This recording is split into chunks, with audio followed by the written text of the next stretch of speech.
Strap up, folks, because it's about to be a wild ride. Tonight on the Underground Nation podcast, we're diving headfirst into the outlaw side of hip-hop. Our guest has lived both sides of the badge, walked through fire, and turned his scars into raw, unfiltered music. He's not just rapping bars, he's preaching a dark gospel straight from the edge of madness and redemption. This is the world of Cowboy Felon. And your guide on this ride through the underground is none other than your host with the ghost, Bounce Ball Boogie. This conversation is gonna hit harder than a 6-shooter at midnight.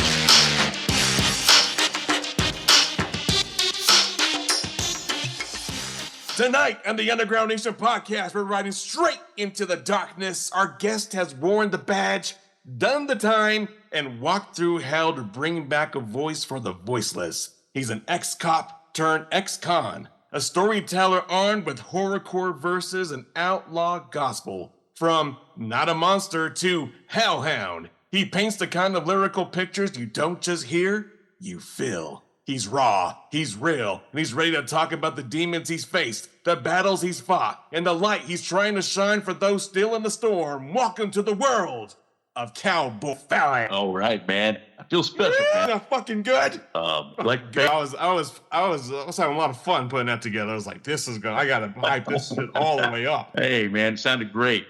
Sounded great. Appreciate it. Oh no, your camera died. You pressed the button and it went. Oh, did it? Oh, yeah.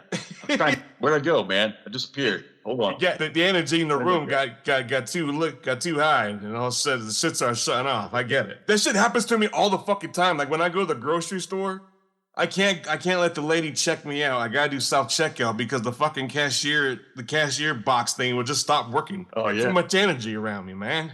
I'm a big ball of energy. Yeah, I see it. I feel it. Thanks, man. Again, Doug, thank you so much for speaking with us. I want to start at the beginning. Like, who is Cowboy Felon in your own words? Man, I've had to tell the story a lot in recent months. So I get the best fucking version. There we go. I had a lot of practice. So, early on in my childhood, man, I grew up in a broken home. We weren't a wealthy family by any means.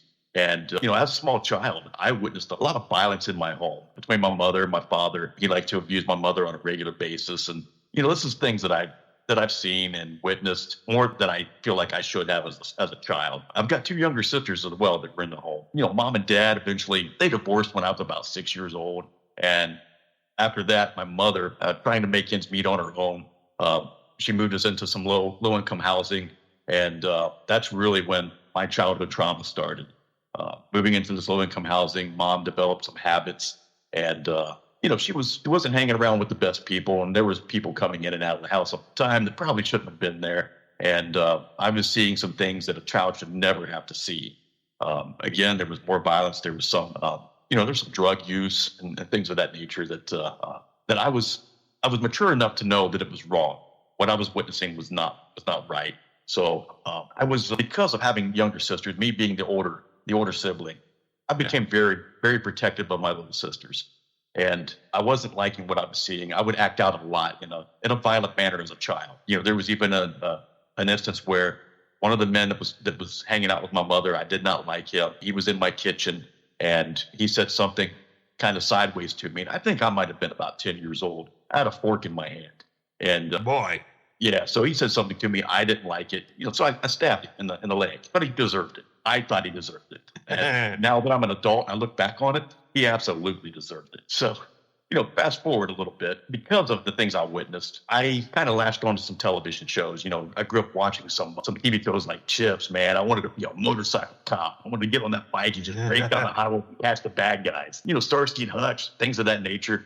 And I never got wrapped up in any type of illegal activities, despite the fact that the cards were stacked against me. Low-income housing, broken home, the drug use, the violence, everything all around me. I somehow was able to stay away from that. I'm not saying I was a great kid. I did some things I shouldn't have done. Probably some things that could have landed me on, in juvenile detention. I did end up on juvenile probation at one time for a felonious assault. It was one of those cases where I was truly guilty by association. I was with somebody that committed an offense. And just because I ended up on juvenile probation. But, right out of high school, I'd say about a year, I didn't know what I wanted to do with myself. And I'm still hanging around with the wrong crowd. However, still keeping myself out of trouble. no serious trouble at all. I got a mailer that came to the house, and I'm reading this, man. And it says, apply today to be a police officer, go to the police academy in Ohio. And I'm like, oh, this is funny. This is going to be great. I'm going to fill it out. I'm going to send it in. I'm going to tell my friends what I did because they're going to get a good laugh out of this. Me, Mom, it's going to be hysterical. So I sent it in. And a couple weeks later, man, I got a call from a guy that identified himself as the police academy commander that told me that I was accepted if I wanted to go, that they had a slot for me. And then that's when I'm like, holy shit, this just got real, man. So now I got a decision to make. Do I want to continue doing what I'm doing, which was pretty much nothing? It was going to lead to nowhere. Or do I want to try to take this opportunity and do something that I dreamed about as a child? So, I went to my mother, who at this particular moment was in a much better place. She wasn't the type of person she was in my early childhood. So we had a better relationship, and told her about it. And there was a cost involved because I went through what was called open enrollment. I wasn't hired as a police officer first. So I had to pay for the academy, and then I could take that certification and go get a job as a police officer somewhere. So I told my mom about it, and she's like, you want to do this? I will figure it out. And she had some very expensive antique dolls that she cherished. They were valuable to her. And she sold them and paid for my police academy. And I ended up graduating. Yeah, in 1992, I graduated. And, I worked a couple of different law enforcement jobs since, up until, and law enforcement related jobs. I was also a security contractor. And right before my incarceration, I worked for Hospital Protective Services, which, it's a para law enforcement. So I was working for a hospital network in the city of Columbus, a very large hospital network. And that was up until the day I was arrested for an incident. An incident, yeah. I'm not proud of it. I understand. Did we get to learn what that incident was? Absolutely. So February of 2024, I was tipped off by my now, I think I'm still legally married, but I'm going to call her my ex-wife. I'm trying to get used to that because, she's going to be my ex-wife. I was tipped off by a coworker of hers and her coworker's husband, who's also a police officer for some other jurisdiction. And they said, hey, man, you need to check into some things that your wife might be engaging in. Now, this was a good friend of hers, but they felt bad for me. And prior to meeting my wife, she had a reputation, and I knew this about her. She's actually called divorce before. She had a habit of chasing married men. However, being much younger, beautiful, and I was sucked in, and she said she was going to be better. She's not going to be that kind of person no more. So her and I hooked up. We dated and we got married. We got married in 2018. And so after them tipping me off for this, man, I started as a cop. We investigate. We want to know the facts. So I started looking into everything. I started hacking her emails, her social media, and I'm uncovering some things, her browser history. And I'm uncovering some things that... And while you're doing this, you're driving yourself mad. I'm driving myself mad. So with that said, man, I discovered I had some psychological issues of my own that I wasn't addressing. Or not aware of. Such as OCD. Or possibly developing while. There was some of that. There was some of that as well. So what was happening, this 5 weeks prior to my incident, was a full-on investigation. It was me descending into madness. And I'm telling you, full-on madness, man. I was taking myself... I was a in-charge officer where I worked at, and I was taking myself out of rotation. I was staying in the office. I was in front of that computer digging for 8 hours of my shift. And it was truly affecting my employment. It was affecting my mental health. And so I didn't realize we could do this, but I understood I could get deleted messages from Meth. I could get her Facebook messages and things of that sort. So I filed for that report because I had her email address, I had her passwords. I could do that. And I went back as far as 3 years. And I started uncovering these things, and the report was being generated, and she thought I was bluffing. So every Saturday, her and I want to clarify something first. Is I'm not blaming my wife for my incident. Yeah. Okay. I was truly in a mental health crisis. So what I'm telling you is facts of the case. It's nothing that's not public record. So I'm not labeling her. I'm not calling her any names. I'm not blaming her for any of this in any way. So every Saturday, her and I would go out for lunch. We both had weekends off. And we were out at a particular place. We had lunch, and we stopped. On the way home, we decided we were going to stop at a local pub and have a drink. And while there, she just asked me, how long is this report going to take? Because up until this day, she told me, there's nothing to see. It's all in your head. This is just you being crazy. And when I told her, I said, I don't know. I'm going to look on my phone. So I pulled up my phone and I showed her. And when she saw that there was truly a report pending, she took a deep breath. She sighed and she said, I've been sending some pictures to some men. And I remember it's like somebody lit a fire within me. Looking for the real voices, the raw stories, and the underground culture they don't show you on the surface? Visit www.underground-nation.com and unlock the Underground Nation magazine digital archive. From exclusive interviews with rising artists and tattoo legends to full issues packed with underground music, ink, fashion, and rebellion, it's all there. New issues drop regularly. Every page, every voice, every movement. Tap into the culture at www.underground-nation.com. The underground isn't just music, it's a nation.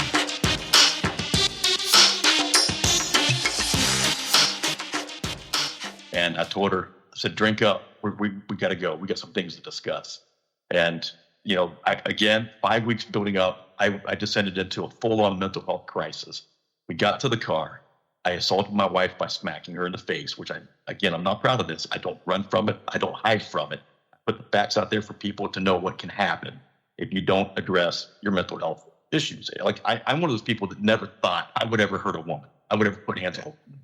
But it happened, and I can't change that. So I went into a full-on blackout mode. Apparently, when we got home, and I only know this from reading the reports, is I did assault her again. And I remember having a moment of clarity. And I was in my car. Now I'm driving on the road. So I have this missing time. Like, I can only describe it as when you hear people talk about being abducted by aliens in these movies and such. You know, I got this missing time. You know, I'm rolling up the road. I'm looking over my passenger seat. My wife's not there. I start thinking. I'm trying to piece together what just happened because I didn't even know where it was at the time. I took the next exit. I pulled into a park and ride. And I start processing things. I knew what happened prior to this missing time, this blackout, whatever you want to call it. And I texted a friend of mine. And I was like, dude, I think I hurt my wife. And I've always been a prankster, so he thought I was joking. So he says to me, man, look, if you did this, you need to turn yourself in. You got to give yourself up. You got to turn yourself in. So I'm still in a full-on mental health crisis.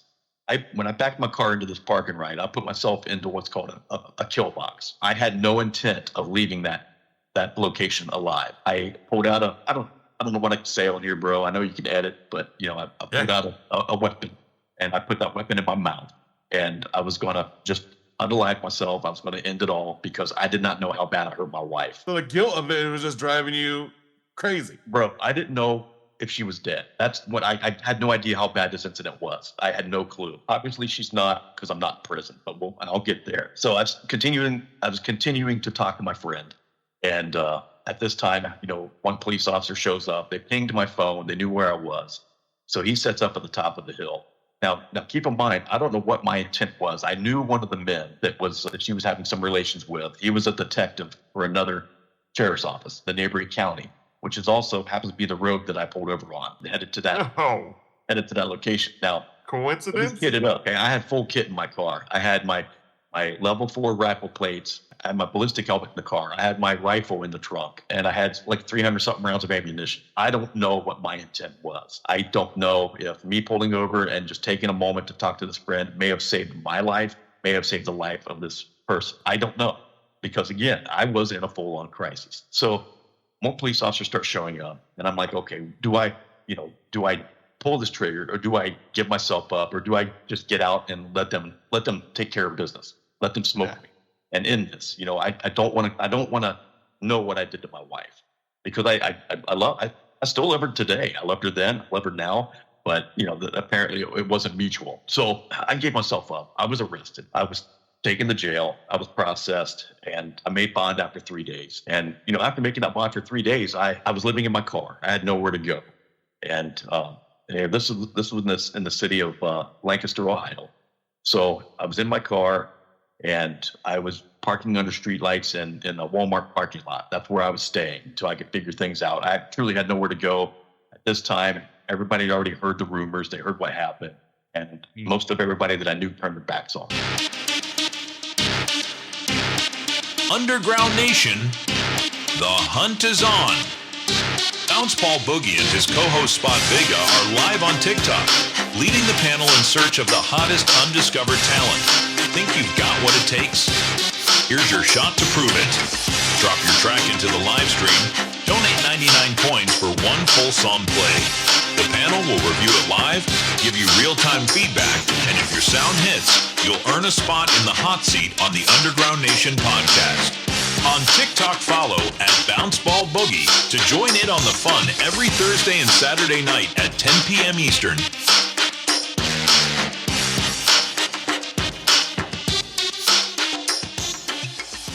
So I had nowhere to go, and I was getting law enforcement officers stopping by to see what I was up to do, sitting in a parking lot in the middle of Walmart all alone at night. So I would make a joke with them. I'm a sober individual. I dabbled in the, drinking quite a bit here and there, but, I don't use any other illicit substances. So that's something they would look for. And, they pull up on me, Walmart parking lot. And I told them, I was like, after they realized who I was like, look, guys, I know what this looks like. I'm going through some shit. I have nowhere to go. I'm probably the only homeless guy in all of Lancaster, Ohio that has all his teeth and drives an Audi. I'm just going through some shit. So, but after about a couple of weeks living in my car, man, I got severely ill. I couldn't hold anything down. I was kind of delirious. I don't know if I ate something bad one day. I don't know what it was, but I just took it upon myself to drive. And even in the condition I was in, I shouldn't have been driving. I drove down to Southern Ohio, a few counties away, to my sister's house. And she took me to my other sister's house because she didn't want me there because of what occurred.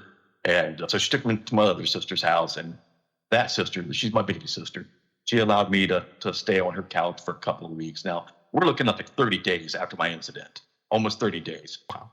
I was wanting to apologize to my wife. I wanted to talk to her. I wanted to try to explain, this was not me. This was a mental health crisis. So, there was a protection order in place. But this particular night, I happened to hit a liquor store. I think I drank a couple bottles of the Brown. And I was on that phone, man. I was texting her. Couldn't stop texting. I want to apologize. I wasn't getting any responses back. So me being under the influence, man, it turned into anger. And I started saying some things I shouldn't have. Of course, she, filed a report as she should have. And the next morning, I happened to have a counseling session scheduled. So I drive into Lancaster and I go to this counseling session. And I'm going to fix with the GPS monitor as well at this time. So I guess I had some ankle jewelry on. So I tell this counselor, look, when I leave here, I'm likely going to be arrested. And she's like, well, let's get this out of the way. Let's take care of business and we'll worry about that if it comes. So the counseling session was over. I opened up the door to walk out and I'm tackled by 4 officers. Well, I was wrapped up. I don't want to say I wasn't taken to the floor, but they surrounded me and wrapped me up back in handcuffs. And I asked them, I said, why did they send 4 officers here? And they told me that somebody told them that I was armed and dangerous. Now, keep in mind, when I was arrested initially, they took all my firearms. Well, somebody told them I was armed and dangerous, and so that's why they sent so many officers there. But now, man, I go back. Wait, you weren't armed? I thought you were just in the car about to blow your brains out. That was my first arrest. This is my second arrest after I took everything. Got it. Okay. So they already seized all my firearms. So I go back to jail, and this time I'm in jail for 9 days. They put me on suicide watch. And when you're on suicide watch, man, it's not somebody sitting there looking at you in a cell. You're in a cell with no pillow, no just a little blanket, nothing. You're on a concrete floor with nothing to elevate your head, nothing to give you any type of comfort. You are just in a concrete box with nothing but a toilet and maybe a roll of toilet paper if you're lucky. So 9 days after that, I wanted to meet with a counselor to try to get off this watch so I can get to a regular cell, so I could try to get some kind of sleep or something, because I was sleep deprived. And it was terrible, man. I hated where I was. I hated the situation that happened. And I was still in a very dark place. So while meeting with this counselor, a deputy sheriff knocks on the door and comes in. And he asked me, he says, hey, are you so-and-so? I said, yeah. And he hands me these papers. He says, here's your indictment. And he smiled at me. And I looked down. I was indicted for kidnapping. I was indicted for felonious assault, in addition to my domestic violence charge. And I'm like, what the hell is this? So I'm going to get to that, man. It didn't happen. I was over indicted. So, this had to go play out through the court process. I hire an attorney. I pay him several $1,000s, paid him in full. And we finally get to the part where I was going to go to court and enter a plea. Now, I discussed this with my attorney. The prosecutor offered a deal. They offered me, they were going to drop the kidnapping charge because there was no kidnapping. And they were going to, if I pled guilty to the felonious assault and the domestic violence, they were going to ask for 3 years in prison with the potential or the possibility of getting out on a judicial release after serving 180 days. My attorney didn't want to take that deal. He's like, no, you've never been in trouble before. You've served your community. You've been an upstanding citizen. Let's go ahead and plead to the indictment the way it is. You're going to plead guilty to the kidnapping. You're going to plead to the felonious assault and the domestic violence. And then he said he's going to argue for a better sentence on my behalf and keep me out of prison. So, yeah, I went ahead and pled guilty to everything. I pled guilty to the indictment. The judge gave me the exact same sentence I would have got had I taken that plea deal. I just now have a kidnapping conviction on my record. So I was carted off. What kind of lawyer is this? Yeah, man. So, Hold on, I need to read fucking consent. I know. I couldn't.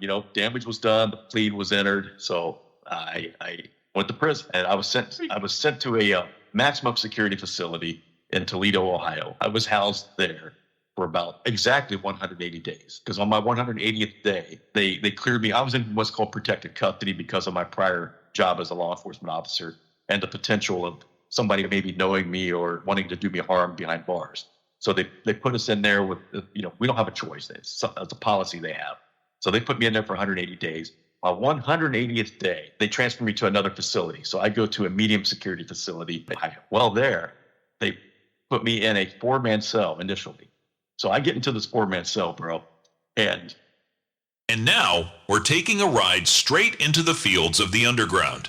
This is Cowboy Felon with his track Had to Farm.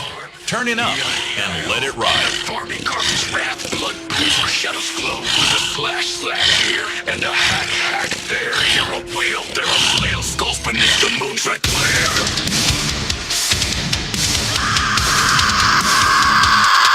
Used to sow crops, now I sow screams. Fields of corpses haunt my dreams. The bond's alive with the clawing hands. Nails scrape wood where the blood still stands. Heartbeats in the hail, it's sewn shut. Knives in my boots leave trails of guts. The clouds rusted red, the soil's a tomb. Each seed I plant is a soul's last doom. Rope swings heavy, stained with dread. I string them high till their eyes turn dead. Cowboy Felon had a farm, E-I-E-I-O. And on that farm he bred his hate where no living thing can grow. With a stab here and a rhythmic dare. Hear a shriek, there a leap, blood runs thick in the devil's creek. Got a hog named Slaughter, eats raw flesh. Got a mule called Rowan who's crushed chest. Got a rooster named Mallet. I almost immediately realized I'm stuck in a love triangle. Like the 3 other inmates in the cell, no. one of them is a what we call in prison a trailer Swiftie, and these other 2 dudes, right? So they were constantly bickering back and forth as to who gets to be with Trailer Swiftie. And so I'm looking at Trailer Swift, and I'm like, Trailer Swift looks really familiar to me. So I ask it, "What is your name?" And he told me his name, and it clicked, man. This guy is somebody that I have arrested when I was an officer, and I incarcerated this guy, and now I'm in a cell with him. So I'm like, oh shit. So things could go sideways pretty quick, right? So I go to the unit manager. I'm like, hey, man, this is what's going on. And they knew I was prior law enforcement, and I told them the story about Trailer Swift and how I had some run-ins with Trailer Swift, and actually, I think I arrested Trailer Swift on a couple different occasions. And it was only a matter of time before this person recognized me, right? So they quickly moved me out, put me in another cell. And I was there. I was at Allen Correctional for 3 weeks prior to my release. I was granted a judicial release. I ended up serving a total of about 10 months from the county jail through prison up until my release. So the judge actually granted me my judicial release on February 12th of this year. And he agreed that the services that I needed, because I was diagnosed with PTSD, anxiety, OCD, that I wasn't able to get the help that I needed while incarcerated. You were diagnosed with this while being incarcerated. Yeah. I was, well, actually prior to my incarceration, because I did have to go to a therapist to be screened and so on before I was incarcerated again, and never seen the light of day until my release. Okay, so gotcha. Yeah, and this is something now that I'm able to, retrospect on it a little bit. I struggled with these things for decades, and I never addressed them. I never talked about it. And that's what ultimately led to my full-on crisis and led me to committing an act of violence. And I'm not happy about it, man. I'm ashamed. I carry a lot of guilt. I struggled with it. When I was released from prison, man, I struggled with this a lot. I had thoughts of suicide. And if it wasn't for doing what I'm doing now, man, I would still have those thoughts. And I can say now, today, I no longer want to unalive myself. I've actually found healing through music accidentally. I'll talk about that. And it's just, I've been building a platform of my own as well, built around mental health awareness, people suffering with PTSD and anxiety, and trying to engage with others, hoping that I can reach those people before they get to a crisis stage. And yeah, absolutely. I mean, how do you even realize that you're going into a crisis until you're in the crisis? Right. I didn't. So, what's embarrassing about myself is, as a former law enforcement officer and working for the Hospital Protective Services, I was a certified crisis intervention instructor. I was teaching other officers how to address people that are in crisis, how to handle those types of situations. Wait a minute. Did you just switch like personalities? You just become a whole other person? Like you were straight teaching this to officers, and all of a sudden you're now a victim of which you're preventing them from falling under. Yeah. So that's what's embarrassing for me is, I had these certifications and teaching people how to recognize when somebody's in crisis. And I did not recognize that in myself. That's crazy. That's wild. Yeah. Wait, so do you feel that's just because you were blinded by the hate? I truly was. Or the betrayal, if you will? When I discovered the betrayal, especially the day when she confessed to me what she was doing, man, it was a pain that I've never felt before. It truly felt like a fire starting to burn within me. And I lost absolute control of myself, my actions, my emotions. And I'm not making excuses, but I'm explaining the facts of the case. So you hear this beeping. Yeah. I'm getting interrupted because this is a portable breathalyzer, part of being on felony probation. So now I got to do this during this podcast interview. Pretty interesting. Yeah, go ahead. What's funny about this, guys, keep in mind, I'm in my persona of Cowboy Felon. My face is painted up like a clown. This has a camera on it. It's going to take my picture. So it's interesting. He's sober, I promise. I am sober. I'm absolutely sober. In fact, I've loaded up on my Mason Perrier. My hey, look at you. Freaking, look how fancy you are, Perrier. Look at the skills of blowing into this machine, ladies and gentlemen. Look at the skills. There's no Taylor Swift in here, buddy. Son of a bitch. Well, you just said you found music on accident. So there was no early influence in your life as a child ever? I would say making the music, it was kind of by accident. I've always had a love for music. I play a little music. I just guitar behind me somewhere. I think you can see it there. But, I play a little music. I'm not great at anything. Something I've tinkered around with. I tinkered around with piano, guitar. I played trumpet in school. I've never been good at any of it. So I've had some knowledge, But, I early on as a teenager, man, I grew up listening to a lot of hip hop. And that ended up turning into a love for metal. And, I don't think there's I don't want to say there's a genre I don't like. There is a couple. But, man, if somebody got into my playlist, they'd be like, bro, what the hell is wrong with you, man? You got outlaw country in here. You got metal. You got hip hop. And, and a lot of old school stuff. And even some, I used to sing a little bit before I damaged my vocal cords a little through some anabolic steroid use. So when I started using some antibiotics, it messed me up a little bit, and also in some other ways. I actually had a stroke as well. So, no kidding. How long ago? Yeah, I had a stroke about 4, maybe 5 years ago while on the antibiotics. And I've got some memory issues because of that. But like now, man, I just got completely off track. No, you're fine. But it happens. It happens a lot. That's right. We're just not talking about how you found music and it found you or it saved you. I always had a love for music. And, when I was a cop, I think it was early 2000s, I bought some software. I bought it and was experimenting with that. I was taking some popular music that you would hear on the radio, and I was throwing that into the DAW. I was doing some remixes and stuff just as a hobby. Wasn't nothing I was doing. I wasn't putting it anywhere. I was doing it for myself, kind of just to entertain me. You're tinkering with that. Well, like I said, I've done a lot. I've never been great at any of it. All right. So I'm out of prison, man. I got out February 12th. I'm still in that dark state of mind. And there was a night I was sitting in bed, and I was sitting up reading and trying to occupy my mind.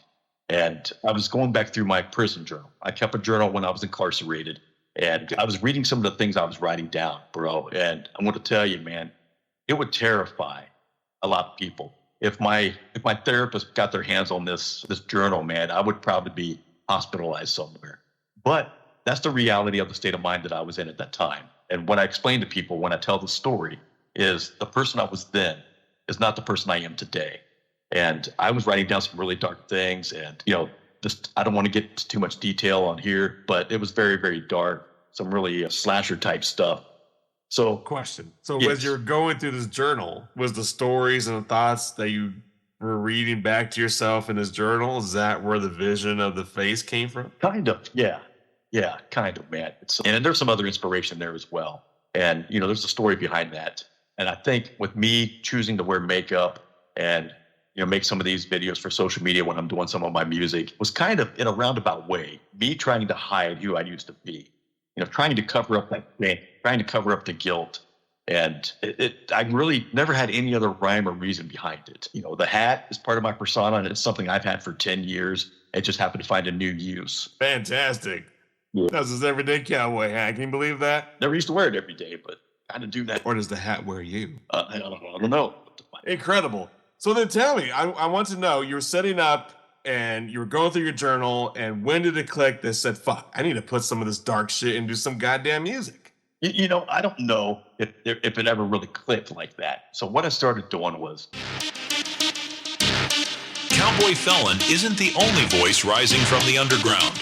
From horrorcore to raw street confessionals, Underground Nation magazine delivers unfiltered stories from artists who turn pain into power and survival into sound. Every page takes you deeper into the lives shaping tomorrow's music truth untamed. Grit unapologetic, voices unforgettable. Saddle up and explore more than just one outlaw. Dive into underground-nation.com, your passport to the underground.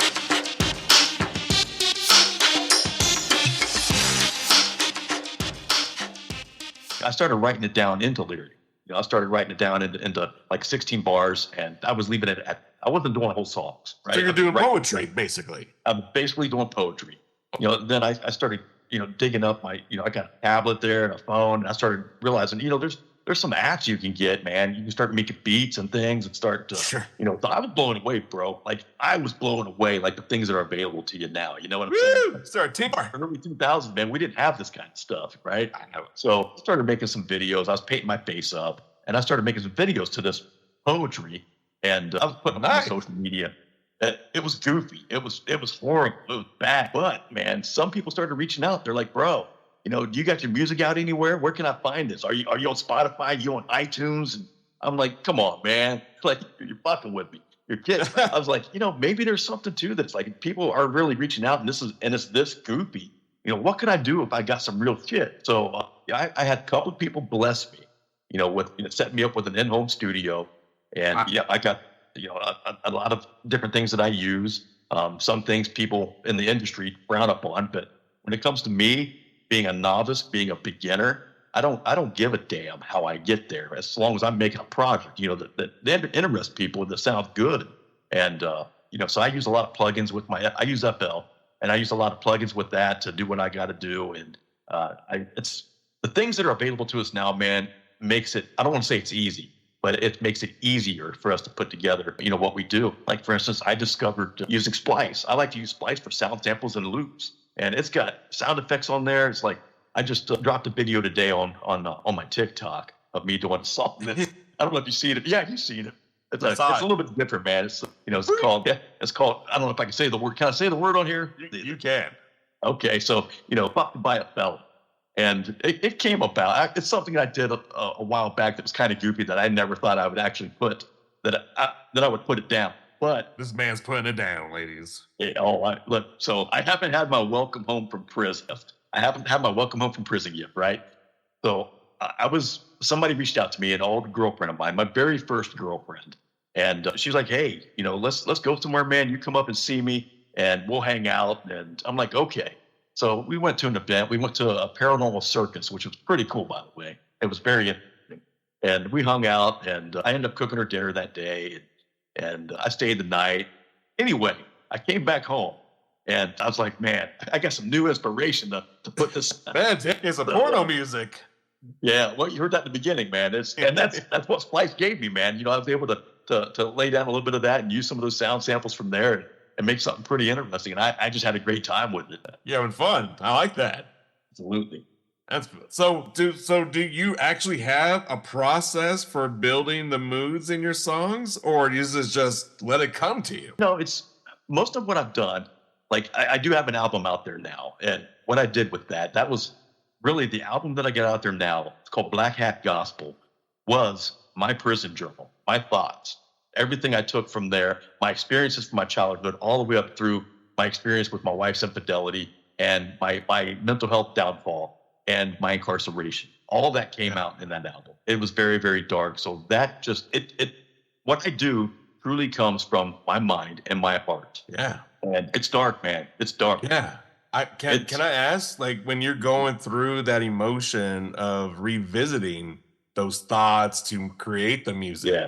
does it ever trigger your PTSD? No, it's actually therapeutic, man. It actually helps me because the way I look at this and the way that my therapist explained it to me is I'm bleeding this out still. I'm still in pain. I'm still in emotional turmoil, but I'm bleeding it out in a manner that's healthy, that's not hurting anybody. It may hurt some feelings, but I don't You got a killer scream, bro. I love it. Yeah, it's that. So I've been working with a vocalist. It's given me some information to kind of really help me out with that because I'm not great at anything. So there's what you see when I drop a video on social media, or when you hear something that's produced, it takes me 30 or 40 tries to get it right, man, because it's rough. It's really rough. So there's a band called Creation Denied. I don't know if you've heard of Creation Denied, but the vocalist his name's Sean, and he does a lot of fry screaming in his metal music, and so he's turned me on to a lot of instructional videos and processes that I can use to try to get better at that. So I'm trying to get better to where I'm not damaging my vocal cords, because there's been times when I would be here in the studio laying down something that has a scream, and now I'm knocked out for 2 days. I can't talk to nobody because my voice. Man! So he's helping me.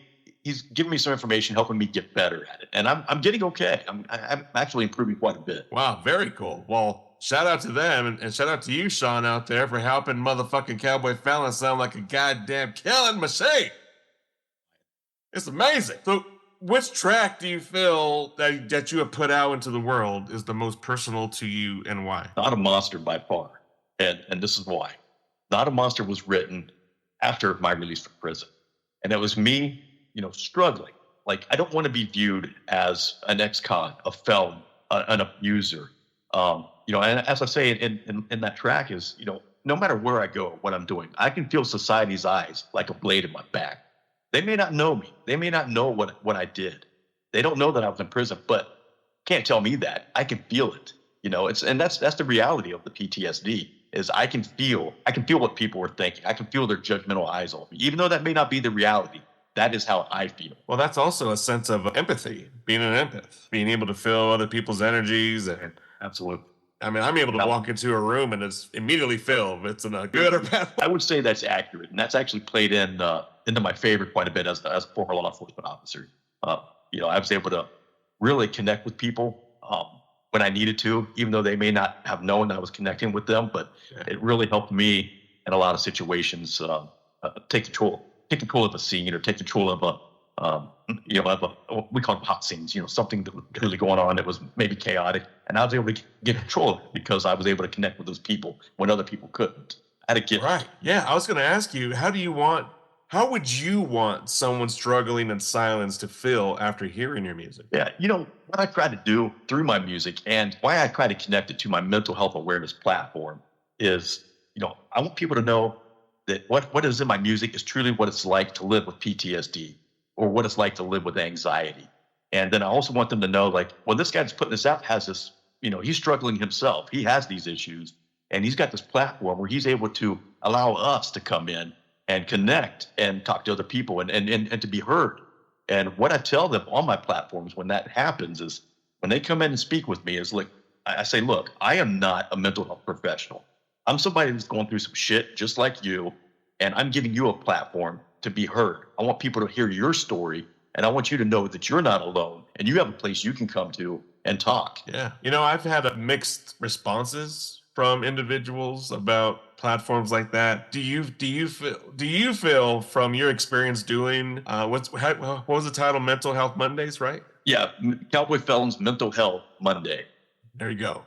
Do you feel doing this and providing a platform for folks, do you feel sharing your story publicly has been healing, or does it reopen wounds? It has helped me much more than professional counseling, professional therapy.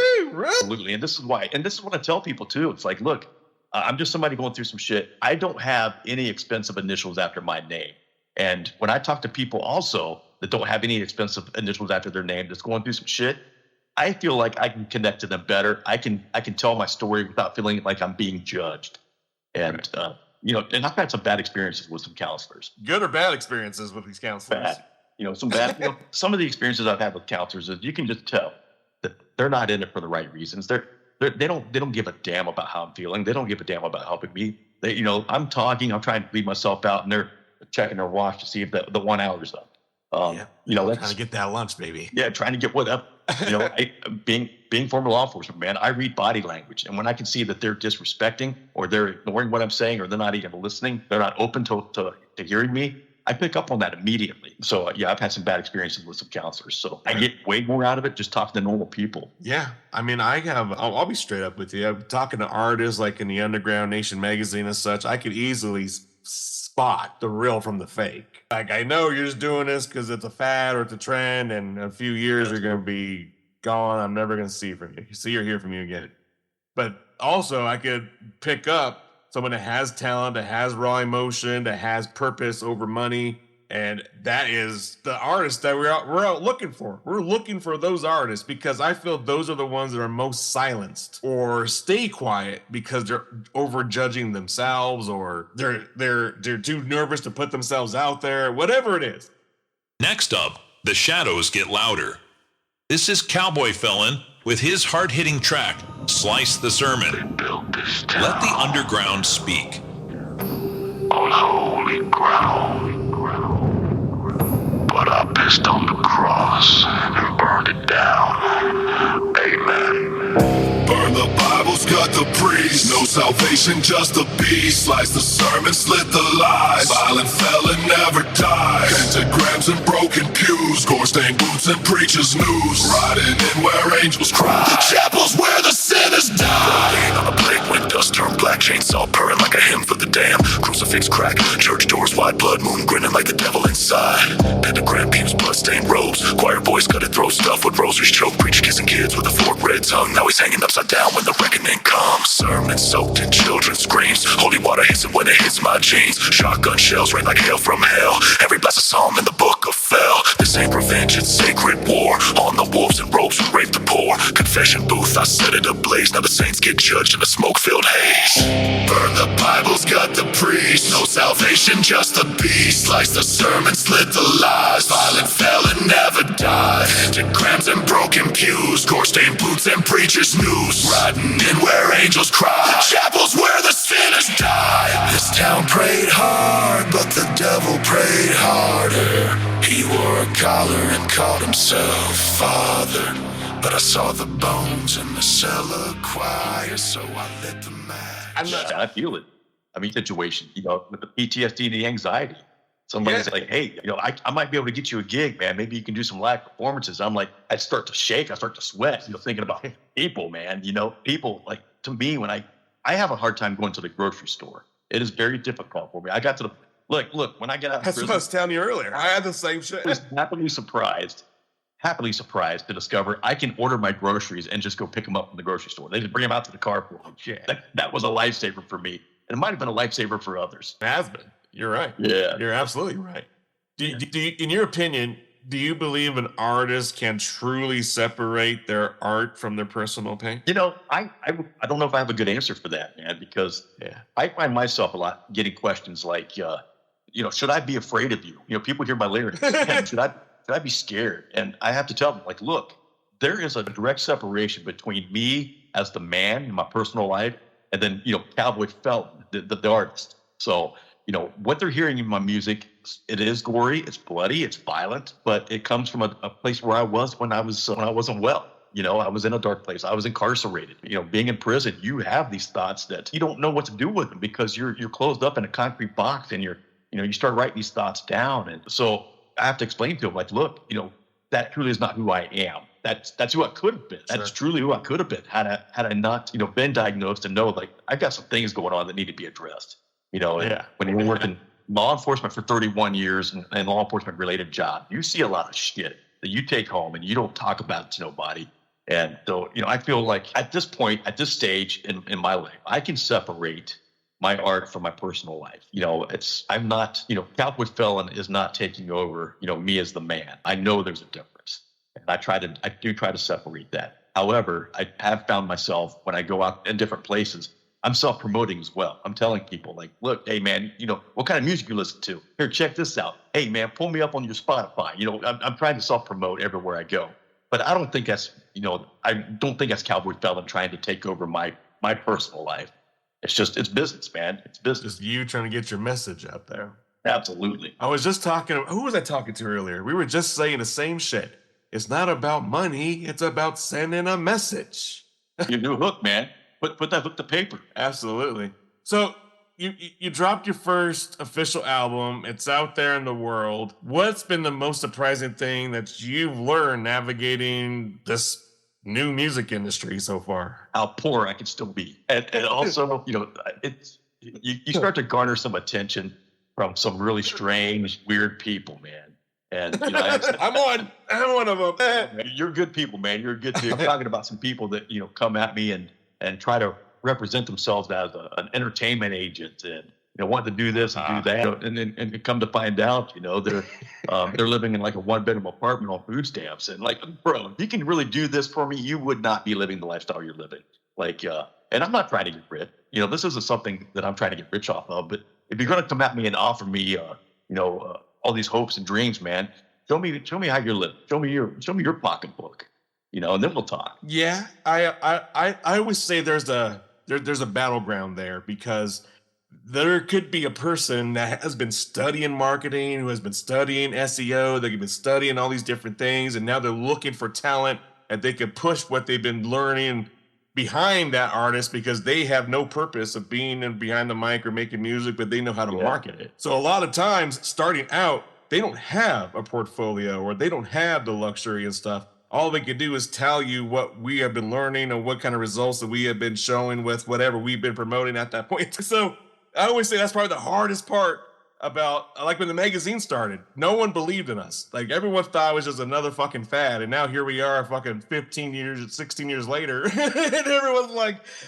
we never had any idea that all these big name bands would ever be in your fucking magazine or ever want to give you a time or day. And I was like, it doesn't matter, man, because consistency will empower manifestation no matter what. If I keep going and plugging and keep busting up doors, opportunity is going to be discovered as long as I don't fucking quit. Yeah, man. It's days. Like, look, man, I'm not a young man by any stretch of the means. I'm a 53-year-old ex-cop, ex-con that just started this as a hobby. And again, I'm You're not only trying like 12 years older than I am. That's old, man. That's old. No, hey. But I'm not trying to get rich. And there's days that I'm still plugging away, man. I'm still doing what I do. I'm very active on my social media, trying to get some eyes on me. I mean, I landed on your podcast and your magazine, so that was huge for me. That was a real morale booster. But there's a lot of nights, man, when I start feeling discouraged. Like, I should just give up. I should just stop this. I mean, look at me. I'm 53 fucking years old. I'm painting my face up like a clown, and I'm doing hip hop / metal, and I really don't know what genre I fall under with my sound. But man, I haven't quit yet. Because when I start to get that feeling like I want to give up, I want to quit this, somebody else reaches out to me and they're like, bro, like, for instance, I was in that state of mind the other night when you're like, you played my song, man. You're like, hey, man, I'd love to have you on the magazine, on the podcast. And that was just another step that pushed me and kept me going. So I appreciate this opportunity. Wow. Well, I'm glad I was able to step in that night, not even knowing. That was just the universe working its magic for you. Yeah, it's funny you say that, man, because everything that's happened to me since I was released from incarceration, as I mentioned before, I was wanting to just erase myself off the face of the earth. I didn't have no direction in life, nowhere to go, nothing to do. In fact, I would be homeless if it wasn't for the generosity of the dear friend and his wife that are allowing me to stay with them. I really had nowhere to go. I'd be under a bridge somewhere if it wasn't for them, because just about everybody that I held near and dear to my heart prior to my incident turned their backs on me, man, including my own children. No way. Yeah. So, and it's not all their fault, man. Like, I wasn't the greatest dad, but they're my kids and I love them. And I'm going through one of the hardest times of my life. And those that I need to be there, they're not there, man. They're not there for me. And that hurts a lot.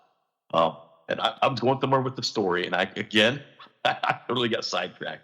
No, it's fine. It's fine. I hope that you're in the process of rekindling those relationships, especially with your children, when the time is right for them. Also, I'd like to, man. It's just, it's funny with my memory issues. I want to touch on that in a second because I just had a lapse. Yeah, you're fine. Stroke, man. When I had stroke, I've had some short-term memory loss. It's not debilitating by any means, but it's like it's a nuisance. Like now, trying to talk about something I forgot. So it's funny, man, when I was on one of my TikTok lives and one of my followers jumped in there. He says, "Hey, this line in your song, man, how's that go?" And I'm like, "Fuck, I don't remember." So if you're watching my videos, man, and you see me like laying down some tracks, man, you'll see my eyes floating here or floating there. I either got to use a tablet or I'll have my lyrics on paper taped up here and there, man. So if I forget something, I can read it again. So it's hysterical, man. But what it is, yeah, absolutely. Very cool. I know you kind of said that maybe not performing in person. Have you tried, or are you planning to perform live stream, like on TikTok, YouTube, anywhere like that? The underground never sleeps, and neither does the movement. The brand new issue of Underground Nation magazine is here, packed front to back with exclusive artist interviews, raw stories, and the culture you can't find anywhere else. If you live for the underground, the music, the grind, the lifestyle, this magazine is for you. Don't wait. Don't sleep on it. Support the movement and grab your copy today at ugnstore.com.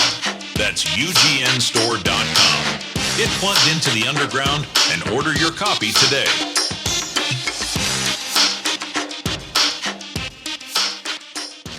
I don't know exactly.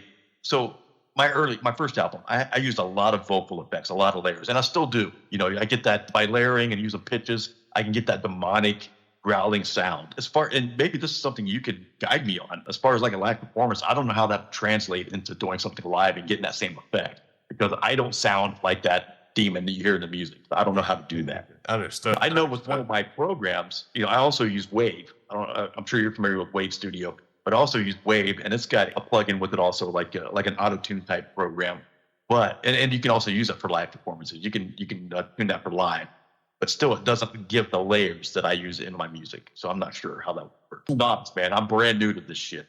I'm understood. Something every day. Understood. So when I personally make a mix and master, I always have a show version of the official song, and the show version, like you were just saying, how I sound like a demon. So I would have that vocal still left on the track. Yeah. So when I'm rapping or whatever live, that vocal is still lacing. I'm still lacing that vocal track. Now that part, another person told me. Background. Another person told me he's in the music industry as well. He was trying to get me over to Chicago, and I'm south of Columbus, Ohio. He was trying to get me over to Chicago. Said he'd get me a live gig over there. I brought up this concern, like, I'm new to this. I don't know how to do this. And he's like, "Oh man, don't worry about it." He said, you'd have an earpiece in, and you're gonna, your lyrics or your vocals will still be coming through. And if you forget something or whatever, it'll just play through. You just, you move on. And I don't know, man. It's with that, and I don't own my own live performance equipment, so I don't know what people would have, what sound engineers would have available wherever I go, and that's a concern. And not only that, PTSD, and I'm still on felony probation, man. I'm still wearing ankle jewelry. They have seen what I'm trying to do, and they have been very supportive. So they've allowed me to travel to Kansas. I had something going on in Kansas. I was able to travel to Kansas. I was able to travel to Florida. I appeared on another podcast down there that I actually had to travel down there to appear on it. It was a pretty big podcast. So am I able to give them a shout out? Yeah. So I appeared on Rise Above with Kevin Lanning down in West Palm Beach. And I think last I checked, he was like number 2 globally with his podcast. Wow. But pretty big deal for me, man. He's got millions of viewers, and That was, and as I said before, I'm always looking to self-promote, always looking to get people's eyes on me, no matter what people may think about my story and what happened with the crimes I committed. Man, it's all about me trying to call back and do something positive as a sense of redemption, and that's where I'm at. Yeah, absolutely. But I would say practice on TikTok Live, YouTube Live. I mean, you can fuck around with your music. You're already tinkering with shit. You can keep on tinkering with advice you're getting from all these different musicians. But I always say you can have the same success live stream as you would in person. I could have 50, 100, 200 people watch me live from the comfort of my bedroom just as I would a live performance, but I have to fucking make that live performance. I have to get those people there. I can just hit this red button. They're already there. So I always say practice there. Fuck up here, because that's where your true fans and supporters are, and they're going to critique you, and you're going to be able to, adjust yourself accordingly. And then by the time that you get the balls and cojones to go live and go out there, you'll actually have a plan in place and know kind of, what I should and should not do. Yeah. Instead of just winging it. You know what I mean? Well, the one guy I was talking to that wanted to take me over to Chicago, he wanted to book me at a very small venue with people that he knew.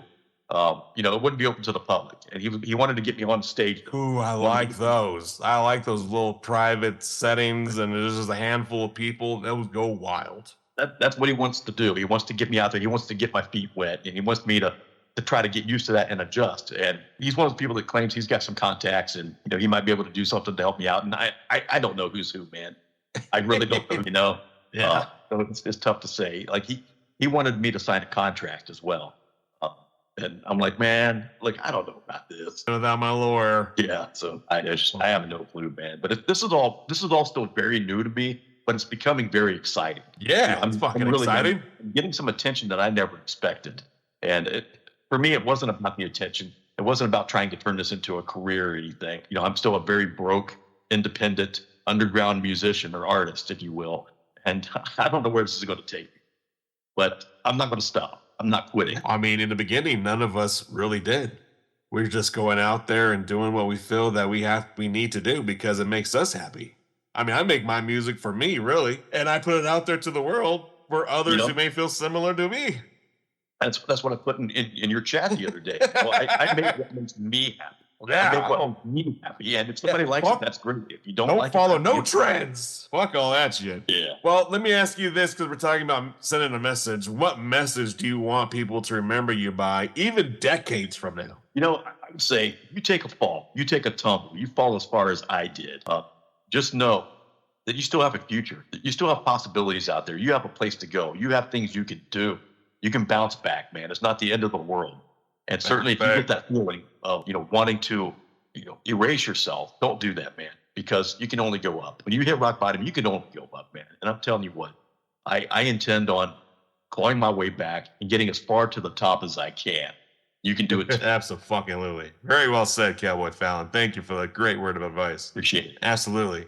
So this last tidbit before we end and conclude our conversation, I just want to dive a little more into your mind, if you don't mind. Have I learned what was the first album you ever bought? The first album I ever bought? Yeah. Man, it had to be one of the Kiss albums. I was a huge Kiss fan. fan. All right. Knights of Satan service. I'm painting my face, man. I'm a Gen Xer. I was very young. Kiss was still very popular. And I just love their music, man. So I would say absolutely Kiss. Sweet. Yeah, very cool. And I was going to ask, your dream collab. Who would you love to do a collaboration with, dead or alive? I would say if I was to do a collab with what I'm doing now, the kind of music I'm turning out, it would have to be Yolandi. Yolandi, man. Wow. I didn't expect you to say that. I love her voice, bro. It's something about it, man. I could just hear her on one of my tracks. Oh, I think fucking cool. Wonderful. Hell yeah. Well, I definitely hope that happens for you. I'll be there. I'll be here waiting for it. Be awesome, man. Very cool, Cowboy Felon. Well, this last part is all you, man. Got any shout outs, any last things you want to throw out to the world? This is all you. What you got to say? Yeah, man. Just everybody, man. Everybody that's believed in me to this point, that's never gave up on me, man. Just knowing and giving me these opportunities to prove myself, to show you that I am bouncing back. I'm becoming a better person.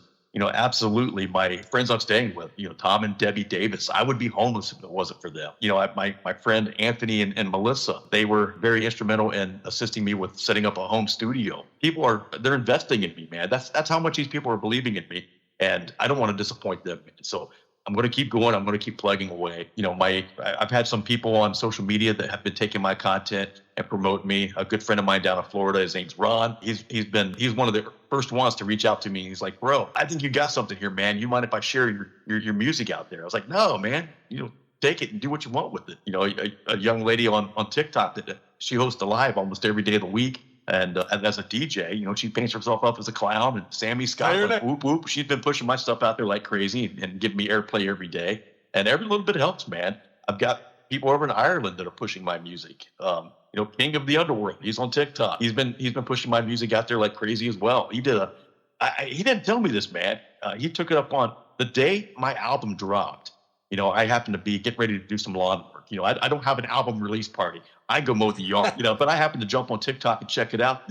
And there he is. He does cosplay, man. He dresses up as the devil.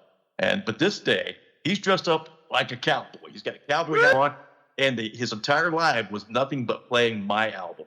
And he didn't tell me this, man. So, I'm getting that kind of support from people that don't know me on a personal level. I truly appreciate that.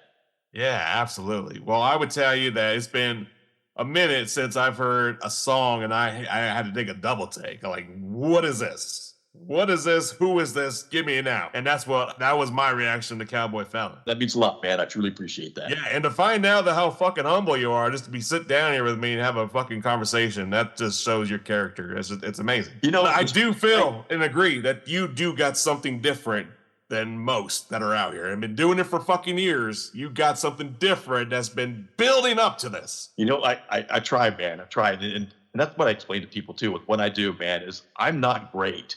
I had somebody jump in my live yesterday and they're like, bro, you're fantastic. You're this, you're that. I'm like, no, I'm not, man.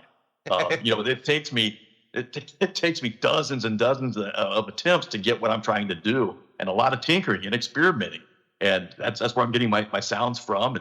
And that's what I'm doing. I'm not great at anything. I can't sing. I use a lot of auto-tune. That's no secret. I don't gatekeep that, man. Like, I have help. Hell yeah, I totally agree. I use the same plugins too. I don't try to overdo it like these newcomers, but it's all about turning out a great product that people enjoy. And I don't give a damn how I get there. I just want to turn out something that people are going to love and enjoy. Well, we are definitely enjoying it here in the Underground Nation. We got our eyes on you, ears open, and we are ready to support you full fist behind your back. We got you, Cowboy Felon. Just let us know how we can support, and we are right there. All right, man. I truly appreciate the opportunity. Thanks for having me, man. Absolutely, Cowboy Felon. Thank you again for an amazing conversation. Everyone out there, go subscribe, go follow right now. Cowboy motherfucking Felon. Gene Simmons tongue. Oh, man, you got one of those cool tongues where you can split it down the middle and have that long, creepy-ass tongue. Would you ever do it? No, but I did do something right, man. So, a little piece of skin under your tongue. As I took a razor blade and I cut it. No way. Yeah, man. I was probably 10 or 11 years old, man. And I cut that trying to make my tongue long like Gene Simmons. You fucking found the secret way too early in life. I'll say this, man. The ladies like it. You've just taken a ride with Cowboy Felon inside the Underground Nation podcast. But this is only the beginning. To discover more raw voices, exclusive interviews, and the unfiltered stories of the underground, head over now to www.underground-nation.com. That's www.underground-nation.com. Purchase your copy of the Underground Nation magazine, your passport to the underground.